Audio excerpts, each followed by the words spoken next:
మీరు చూస్తూ ఉంటే ఈ కూటమి ప్రభుత్వం అధికారంలోకి వచ్చి 20 నెలలు కావస్తూ ఉంది. ఇచ్చిన ఏ ఒక్క హామీ కూడా వీళ్ళు అమలు చేయలేదు. అలాగే పోలీసుల్ని ఎంతసేపు రెడ్ బుక్ రాజ్యాంగం అమలు మీద దృష్టి పెట్టేట్టుగా చేస్తున్నారు తప్ప ఎక్కడ కూడా అంబేద్కర్ రాజ్యాంగం ఈ రాష్ట్రంలో అమలు కావట్లేదు. పాలనలో పూర్తిగా వైఫల్యం చెందారు. దాంతో ప్రజల్లో తీవ్రమైన వ్యతిరేకత వస్తూ ఉంది. అలాంటి వ్యతిరేకత వచ్చినప్పుడు అంతా కూడా వీళ్ళు డైవర్షన్ పాలిటిక్స్ చేస్తూ ఉంటారు. అందులో భాగంగా కులం తీసుకొస్తారు, మతం తీసుకొస్తారు, అన్ని రకాలుగా వాళ్ళ వైఫల్యాలను కప్పిపుచ్చుకోవడానికి డైవర్ట్ చేస్తూ ఉండే పరిస్థితి మనం చూస్తూ ఉన్నాం. అందులో భాగంగా తిరుపతి లడ్డు విషయాన్ని వీళ్ళు తీసుకొచ్చారు. ఎందుకంటే వీళ్ళ మీద ప్రజల్లో వచ్చిన వ్యతిరేకతని తగ్గించుకోవడం కోసం, డైవర్ట్ చేయడం కోసం ఈ విధంగా చేశారు. ఆ తిరుపతి లడ్డు విషయం అయితే ఆ రోజు శాంపిల్స్ తీసుకున్నది 2024 జూలైలో. అప్పుడున్నది ముఖ్యమంత్రిగా చంద్రబాబు నాయుడు గారు. అసలు సుప్రీంకోర్టు వేసిన సిబిఐ దర్యాప్తు నివేదికలో అసలు జంతు కొవ్వు లేదు అనేసి స్పష్టంగా చెప్పడం జరిగింది. అయినా కూడా పదే పదే పాత గవర్నమెంట్ని, మా జగన్మోహన్ రెడ్డి గారిని బ్యాడ్ చేయడం కోసం వీళ్ళు ప్రయత్నిస్తూ ఫ్లెక్సీలు వేశారు. ఆ ఫ్లెక్సీలు తప్పుడు ఫ్లెక్సీలు వేసి ప్రజల్ని తప్పుదోవ పట్టిస్తున్నారు, వాటిని తొలగించండి అని రాంబాబు గారు చెప్తే అతని మీద తెలుగుదేశం పార్టీ నాయకులు మాటల్లో లేని మాటలు ఉపయోగించి దాడి చేయడం జరిగింది. అతను ఫ్రస్ట్రేషన్లో కొన్ని తప్పుడు మాటలు మాట్లాడి వెంటనే రియలైజ్ అయ్యి పోందాగా ఆ మాటలు నేను వెనక్కి తీసుకుంటున్నాను అని రాంబాబు గారు చెప్పారు. అది అక్కడ జరిగింది. అయినా కూడా తెలుగుదేశం పార్టీకి చెందిన ఎమ్మెల్యే అయిన మాధవి గారు, ఆమె భర్త ఇంటికి వెళ్ళి ఇంట్లో మహిళలు ఉన్నారు, చిన్నపిల్లలు ఉన్నారని కూడా చూడకుండా ఇంటి మీద దాడి చేయడమే కాకుండా పెట్రోల్ బాంబులేసి ఇల్లుని ఆఫీస్ని కాల్చేద్దామని ప్రయత్నించారు. అంటే ఎంత నిరంకుశ పాలన ఈ రాష్ట్రంలో సాగుతుందో మనం అర్థం చేసుకోవచ్చు. రాంబాబు గారు ఆ మాటలు వెనక్కి తీసుకున్నా కూడా అతన్ని అరెస్ట్ చేసి ఇంకా జైల్లోనే ఉంచారు. కానీ ఇంటి మీద పెట్రోల్ బాంబులు వేయడమే కాకుండా కార్లు తగలబెట్టేశారు, కొట్టేసి ఇష్టం వచ్చినట్టుగా విధ్వంసం సృష్టించిన ఎమ్మెల్యేకి కానీ ఆమె భర్తకి కానీ కేవలం స్టేషన్ బెయిల్ ఇచ్చి వదిలేసిన పరిస్థితి చూసాము. అలాగే రాంబాబు గారు ఆ వ్యాఖ్యలు అనడానికి కారణమైన మహిళలు అవ్వచ్చు, అలాగే అక్కడున్న తెలుగుదేశం పార్టీ కార్యకర్తలు కావచ్చు, వాళ్ళు ఎవరిని కూడా అరెస్ట్ చేయలేదు.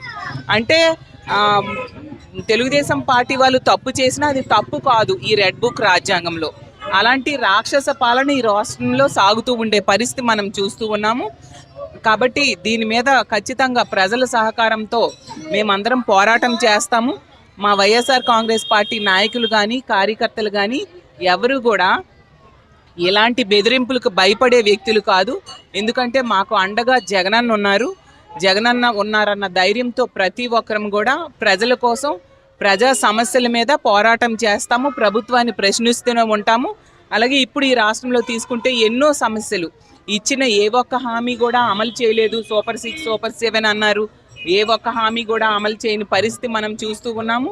అలాగే తీసుకుంటే పాలనా వైఫల్యం అన్ని రకాలుగా మనకు కనిపిస్తూ ఉంది. అభివృద్ధి లేదు ఈ రాష్ట్రంలో, సంక్షేమం లేదు, అలాగే భూముల్ని అప్పనంగా తన అనుయాయులకి అప్పజెప్పే పరిస్థితి మనం ప్రతి సందర్భంలో కూడా చూస్తున్నాం. 99 పైసలకి, రూపాయికి, 2 రూపాయలకి భూములు ఇచ్చేయడమే కాకుండా ఇప్పుడు కొత్తగా తన కుటుంబ సభ్యులకే గీతం యూనివర్సిటీకి చెందిన భరత్ గారికి 5,000 కోట్ల విలువైన భూముల్ని రెగ్యులరైజ్ చేయడానికి తీర్మానం పెట్టి ఆమోదం కోసం చూసే పరిస్థితి మనం చూస్తూ ఉన్నాము. అంటే వీళ్ళు అన్ని రకాలుగా బరి తెగించి ఉన్నారు. ఎంతసేపు కూడా భూములు కబ్జా చేద్దాము, తన అనుయాయులకి పెట్టుకుందాము, అలాగే తీసుకుంటే పాలన చేయాల్సిన అవసరం లేదు అన్న టైపుగా రెడ్ బుక్ రాజ్యాంగం అమలు చేసి ప్రశ్నించే వాళ్ళందరూ గొంతు నొక్కుదాము, అక్రమ కేసులు పెడదాము, అలాగే ఇలాంటి దాడులు చేద్దాము అన్న విధంగా వెళ్తూ ఉండే పరిస్థితి. అలాగే గతంలో జగన్మోహన్ రెడ్డి గారు ముఖ్యమంత్రిగా ఉండేటప్పుడు 17 మెడికల్ కాలేజీలు తీసుకొస్తే వాటిలో 10ని ఇప్పుడు పీపీపీ మోడ్లో ప్రైవేట్ వ్యక్తులకు ఇవ్వడానికి కూడా చంద్రబాబు నాయుడు గారు ప్రయత్నిస్తూ ఉండే పరిస్థితి చూసాము. అలాగే విశాఖపట్నంలో ఆ స్టీల్ ప్లాంట్ని ప్రైవేటైజేషన్కి కేంద్రము అడుగులు వేస్తూ ఉంటే ఆ విషయంలో ఎటువంటి చర్యలు తీసుకోవట్లేదు. వీళ్ళు కేంద్రంతో ఎలియన్స్లో ఉన్నారు. వీళ్ళు కనుక మద్దతు ఉపసంహరిస్తే కేంద్ర ప్రభుత్వమే కూలిపోయే పరిస్థితి. వీళ్ళు ఏం చెప్తే వాళ్ళు వినాలి. కానీ వీళ్ళు ఆ అవకాశాన్ని ఉపయోగించుకోకుండా స్టీల్ ప్లాంట్ ప్రైవేటైజేషన్ వైపు కేంద్రం అడుగులు వేస్తున్నా నిమ్మకు నీరెత్తినట్టుగా ఈరోజు ఉండే పరిస్థితి మనం చూస్తూ ఉన్నాము. అలాగే ఈ రాష్ట్రానికి ప్రత్యేక హోదా కూడా కేంద్ర ప్రభుత్వం ఇవ్వట్లేదు. అలాగే పోలవరం విషయంలో కూడా వీళ్ళు ఈ కూటమి ప్రభుత్వం ఎంత నిర్లక్ష్యంగా ఉందో మనం చూస్తూ ఉన్నాము. అన్ని రకాలుగా పాలనని గాలికి వదిలేశారు. అలాగే ప్రజల రక్షణ, మహిళల రక్షణ ఈరోజు వీళ్ళు అస్సలు పట్టించుకోని పరిస్థితి. అందువల్లనే మొన్ననే కేంద్ర హోంశాఖ నివేదికలో మన రాష్ట్రం 28 రాష్ట్రాలు అలాగే 8 కేంద్ర పాలిత ప్రాంతాలు అన్నింటినీ కలుపుకుంటే 36 ఉంటే అందులో 36వ స్థానంలో పోలీసుల పనితీరు ఉందన్నమాట. అంటే ఎంత దారుణంగా వాళ్ళకి పని చేసుకోనివ్వకుండా చట్టాలు అమలు ఈ రాష్ట్రంలో సరిగ్గా చేయకపోవడం వల్ల అలాంటి దుస్థితి వచ్చింది. అంత అట్టడుగు స్థాయికి 36వ స్థానానికి మన రాష్ట్రం దిగజారిపోయింది. అలాగే ఎమర్జెన్సీ కాల్ సెంటర్కి కాల్ చేస్తే రెస్పాండ్ అయ్యేది 26 నిమిషాలు తీసుకుంటుందంట. అమిత్ షా గారు చంద్రబాబు నాయుడు గారికి లేఖ రాశారు, ఇలా అయితే ఎలా ప్రజల రక్షణ, ఇలా గాలికి వదిలేస్తే ఎలా అనేసి. అలాంటి దారుణమైన పరిస్థితులు ఉన్నాయి. ఎందుకు చంద్రబాబు నాయుడు గారు సొంత సర్వేలో కూడా ప్రజలు పోలీస్ వ్యవస్థని డీ ఫంక్షనింగ్ అని చెప్పడం జరిగింది. అంటే పని చేయట్లేదు మీ పోలీసులు అనేసి. అంటే అంత పాలనా వైఫల్యము, ప్రజల రక్షణ వదిలేయడం, గాలికి వదిలేసిన పరిస్థితి మనం చూస్తూ ఉన్నాము. వీటన్నిటి మీద కూడా ప్రజల్లో తీవ్రమైన వ్యతిరేకత ఉంది. అసలు కూటమికి ఓట్లేసిన మహిళలు కానీ, రైతులు కానీ, నిరుద్యోగులు కానీ, ఉద్యోగులు కానీ ఈరోజు చాలా బాధపడుతూ ఉన్నారు.